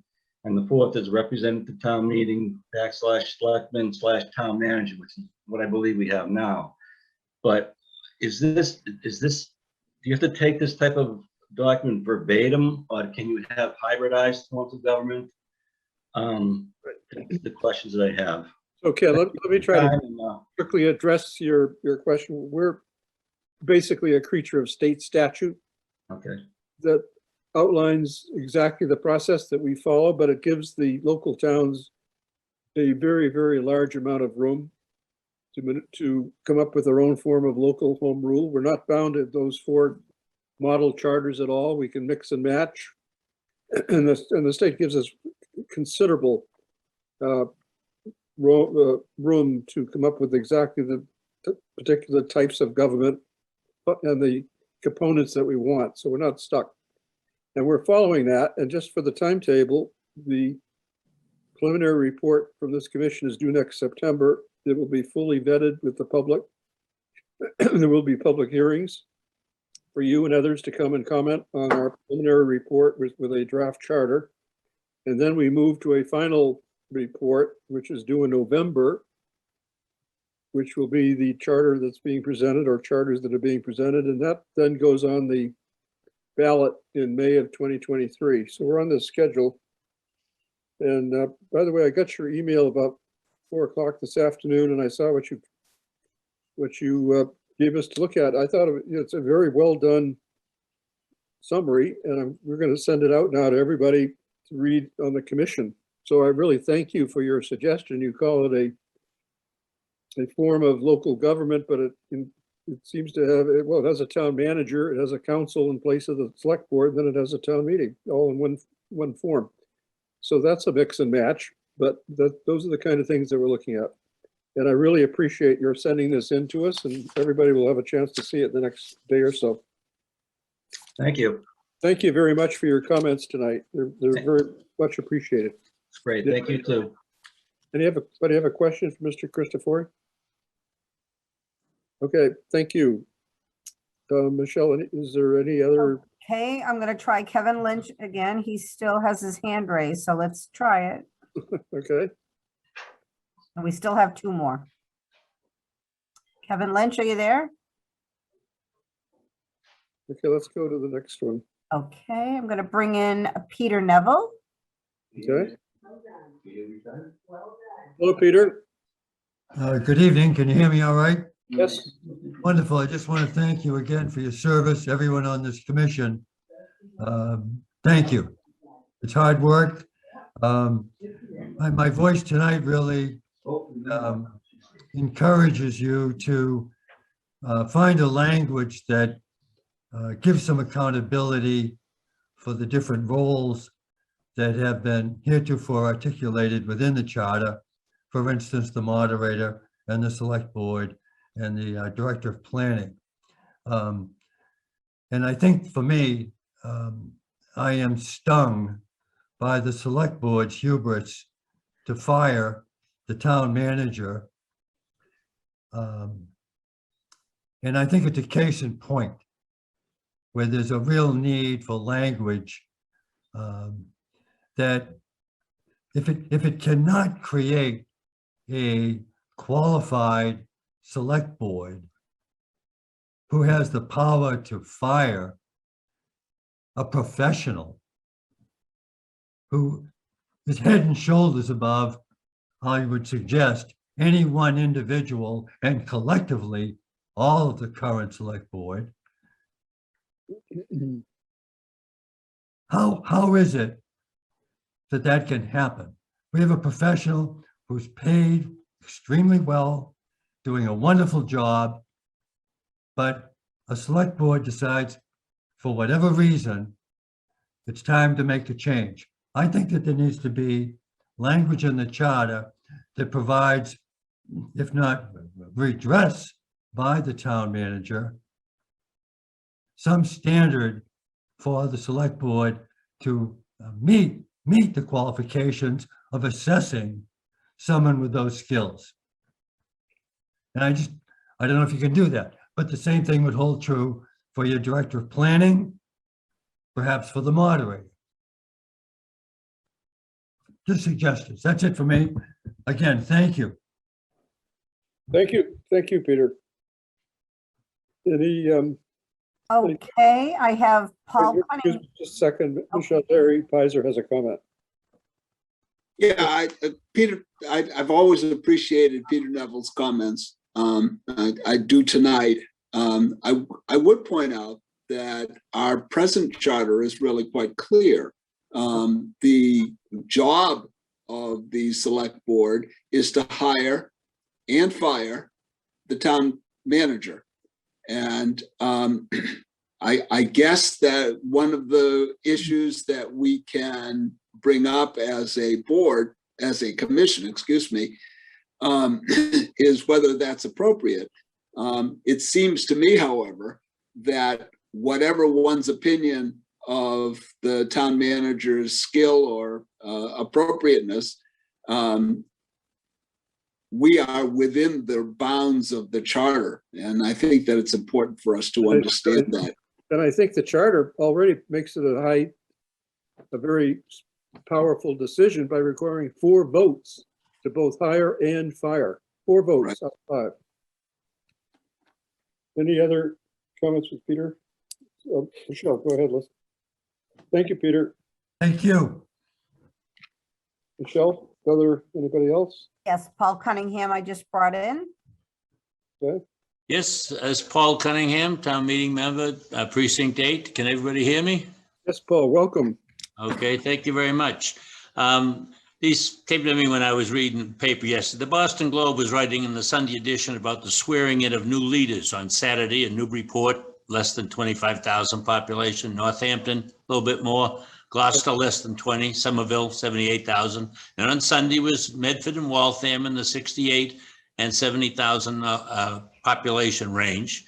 And today was Everett and Salem, both less than 50,000. They swore in leaders. Sometimes they were called mayors, other times council leaders. But it's just amazing how some of the early changing towns, like Newburyport, changed in 1851, and no one has ever changed back. I found that interesting. So I'm aware on a number of occasions that the committee chair has referred to Plymouth's town manager as our mayor. And it is a strong mayor-type structure, handling all the town's business and personnel issues, and only bringing occasional issues to the Board of Selectmen, which required their approval. Now the town's seeking a new town manager, which is your new mayor, according to your chairman, and a local consulting firm, Community Paradigm Associates, consisting of a single principal who lives locally around Pine Hills, and bid a very low 16,000 feet to locate candidates for a $200,000 job.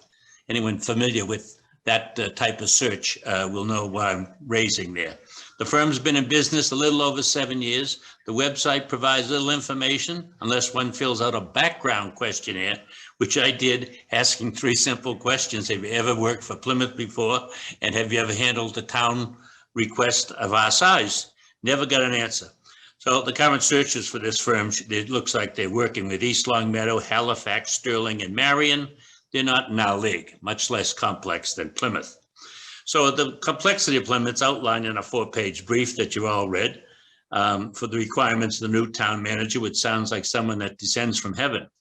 It appears that Plymouth continues to rely on small local consultants in the 2 major analyses required to move forward for the future of Plymouth, the town manager and the fire department. Their recent station analysis for a location of 7 stations, which is a big, the rest of our lifetime decision.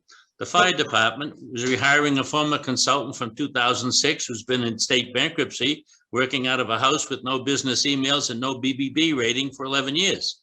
So both of these situations required top flight firm who probably never worked for Plymouth, doesn't even know where we are.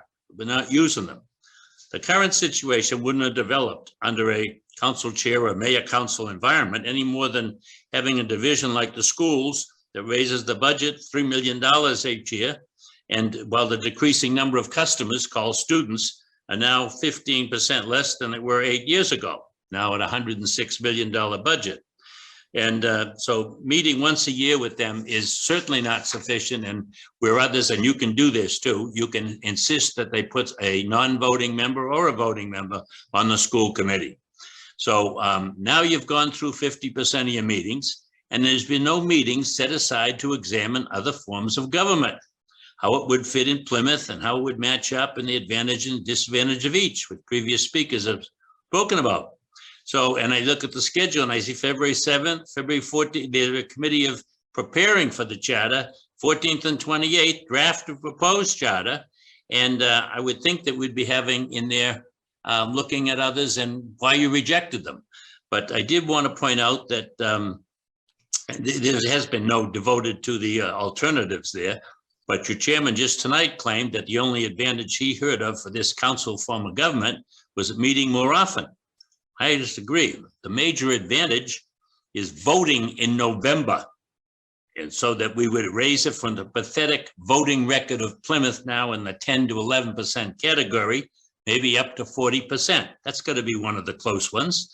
And then by working closely with state governments, the governor, I've told you this twice before, but he calls back and he emails back to people that represent X number of voters. We'd probably have a vaccination site, maybe in Plymouth, the largest town in the state and the gateway to the Cape, the oldest population gathering. So we certainly would have more grants. We certainly have, and ask the people this when you talk to them in future meetings.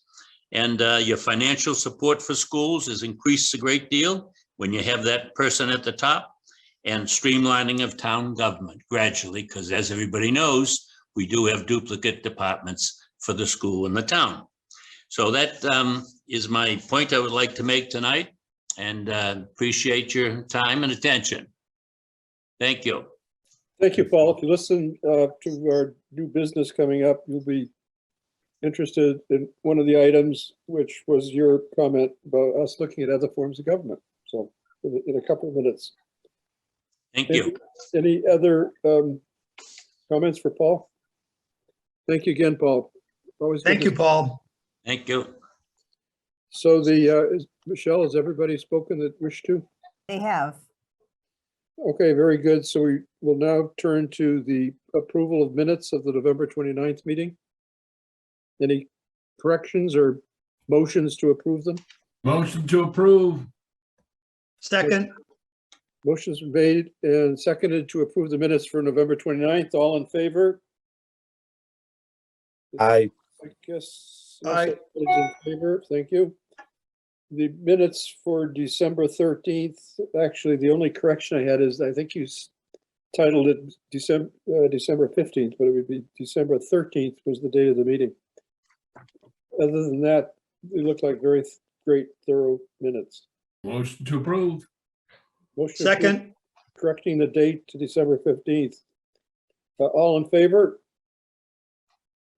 They're approved too. Thank you. And again, Michelle, thank you again for the detail of those minutes. So when it comes down to nitty gritty, reading the minutes is going to be the best form of preparation. Is there any old business? Is there any new business? We have one item of new business, which is David Powell Yes, thank you, Mr. Chairman. I think you submitted it as an attachment for future discussion, but it seems to me, well, I have two prongs of the comment. One is we have confirmed visitors, guests from 3 different council forms of government coming to the next couple meetings. We have a Watertown president of the council at our next meeting, and both Amherst and Barnstable have confirmed to come to February 14th. Of course, when I say come, they're coming electronically, as we know. But for the purposes of discussion, point by point, and perhaps to inform our discussion both, toward what elements of a council form of government, the strengths and weaknesses, as well as they could help inform our thinking about how to improve town meeting form of government. I am putting before the commission a draft, a very high-level draft outline of a potential council form of government for Plymouth. It's on 1 page. I believe it would provide competitive elections, representative leadership for the town, meet frequently, provide accountability and transparency. I don't know, Mr. Chairman, whether would like to sort of go through it very briefly now and make it an agenda item for the next meeting, but hopefully it's all in front of you. It's proposing a 13-member council, but virtually every one of these recommendations is, of course, subject to tweaking and kind of comment. Could be more potential council members. I'm proposing a district system with 2 precincts per district, a mixture of district representatives and at-large representatives, with format and formulas for adjustment at every census.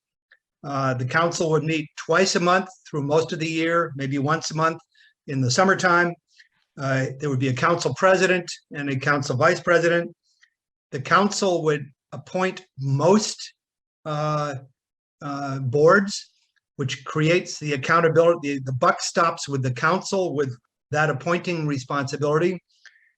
I would propose an election of the school committee, and something that I'm particularly interested in for further discussion is I think conservation is paramount, and I'm suggesting for discussion that the Conservation Commission be elected, because then they would be empowered to be in a leadership role about all things conservation. Again, that's for discussion.